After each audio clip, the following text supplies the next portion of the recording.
दोस्तों आज के इस वीडियो के अंदर हम ये सीखेंगे कि किस तरह हम विंडोज़ 10 के अंदर स्टार्ट मेन्यू में कस्टम फोल्डर लगा सकते हैं। विंडोज़ 10 के अंदर देखें यहाँ पे कुछ ये फोल्डर्स आ रहे होते हैं, जैसे ये डॉक्यूमेंट का, पिक्चर का।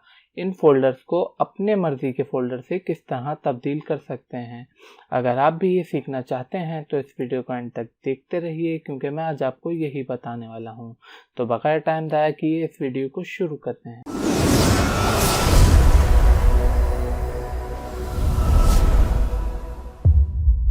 सबसे पहले आप आ जाएंगे सेटिंग्स के अंदर, विंडोज़ पे क्लिक करेंगे और इस सेटिंग पे बटन पे क्लिक करके आप सेटिंग्स में आ जाएंगे।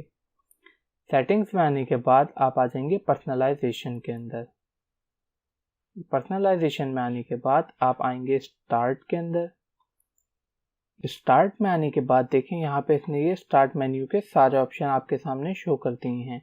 ये तो और दूसरे ऑप्शन हैं, लेकिन जिस ऑप्शन को हम देखेंगे वो आएगा यहाँ पर choose which folder appear in start. इस पर हम क्लिक करेंगे तो इसने ये देखें डिफ़ॉल्ट फोल्डर खोल दिए हैं। जैसे कि अभी हमारे पास डॉक्यूमेंट्स आ रहा था आपके सामने, सेटिंग्स आ रहा था और पिक्चर्स। जैसे मैं दिखाता हूँ, ये देखें सेटिंग्स, ये पिक्चर्स और ये फिर डॉक्यूमेंट्स, और ये अकाउंट का तो ये डिफ़ॉल्ट ही होता है।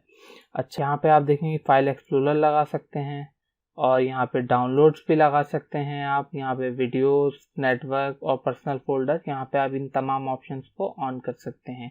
ये तमाम फोल्डर्स आपको स्टार्ट मेन्यू पे शो हो जाएंगे। बस अब आप एक क्लिक करेंगे और उस रिस्पेक्टिव फोल्डर के अंदर आप पहुँच जाएंगे।